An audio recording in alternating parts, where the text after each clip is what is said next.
സംസാരിക്കുകയാണെങ്കിൽ അവരൊക്കെ പറയും ലെഗിൻസ് ധരിച്ചുകൊണ്ട് നടക്കുന്നത് കുറച്ച് മോശമാണ്, ഇറുകിയ ജീൻസ് ഇടുന്നത്, ഇറുകിയ ടീഷർട്ട് ഇടുന്നത്. ഞാൻ ചോദിക്കുന്നത്, ഇറുകിയ ടീഷർട്ട് ഇടുന്നു, എനിക്ക് ഉന്തി നിൽക്കുന്ന 2 മുലയുണ്ട്.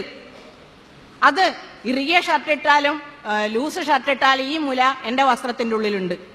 പിന്നെ ഇത് കാണുമ്പോൾ നിങ്ങൾക്ക് വികാരം ഉണ്ടാകുന്നെങ്കിൽ നിങ്ങളുടേതാണ് കുഴപ്പം. ഞാൻ പലപ്പോഴും പറയുന്ന ഒരു കാര്യമുണ്ട്, തീവണ്ടിയിൽ എൻ്റെ തൊട്ടു മുന്നിൽ 2 സീറ്റിലായിട്ടിരിക്കുമ്പോൾ എൻ്റെ തൊട്ടു മുമ്പിൽ പാൻസ് ഇൻസൈഡ് ആക്കിയിട്ട് നല്ല മുഴച്ചു നിൽക്കുന്ന ലിംഗവുമായിരിക്കുന്ന പുരുഷനെ കാണുമ്പോൾ ചിലപ്പോഴൊക്കെ എനിക്കും ഇത്തരം വികാരങ്ങളൊക്കെ ഉണ്ടാവാറുണ്ട്. പക്ഷേ ഞാൻ അതിനെ നിയന്ത്രിക്കുന്നത് എൻ്റെ ജനാധിപത്യ ബോധം കൊണ്ടാണ്. ഒരുപക്ഷെ അതിൽ എനിക്ക് തൊടാൻ തോന്നാത്തത് എൻ്റെ ജനാധിപത്യ ബോധം കൊണ്ടാണ്.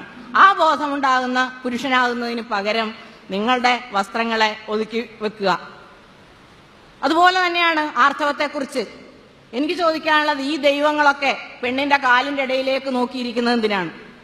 അവിടെ നിന്ന് രക്തം വരുന്നുണ്ടോ, അവിടെ എന്താ അശുദ്ധിയാണ് കൊണ്ട് എന്ന് കാലിന്റെ ഇടയിലേക്ക് നോക്കിയിരിക്കുന്ന ദൈവങ്ങളാണെങ്കിൽ ആ ദൈവങ്ങളെ വേണ്ടാന്ന് വെക്കാൻ കേരളത്തിലെ പുരോഗമന സ്ത്രീകൾ തയ്യാറാകേണ്ടതാണ്.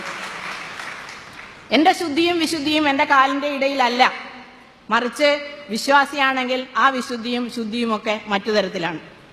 അപ്പൊ ഈ രീതിയിൽ ക്ഷേത്രത്തിലേക്കുള്ള അല്ലെങ്കിൽ ലൈംഗികാക്രമണ ഭീതി സൃഷ്ടിക്കുമ്പോൾ ദൈവത്തെ പോലും ഈ രീതിയിൽ ഭയപ്പെടേണ്ട തരത്തിലേക്ക് പ്രചരണങ്ങൾ ഉണ്ടായിക്കൊണ്ടിരിക്കുമ്പോൾ അതിനെ മറികടക്കാനുള്ള ഒരാർജവം, ഞാൻ നേരത്തെ പറഞ്ഞ പോലെ മാനസികമായും ശാരീരികമായുമുള്ള സന്നദ്ധതയാണ് സ്ത്രീകൾക്കുണ്ടാകേണ്ടത്, അല്ലെങ്കിൽ ഇവിടെ ഇരിക്കുന്ന ഓരോരുത്തരും പെൺകുട്ടികൾക്ക് ഉണ്ടാക്കി കൊടുക്കേണ്ടത്. മാനസികമായ സന്നദ്ധത, അത് ഞാൻ നേരത്തെ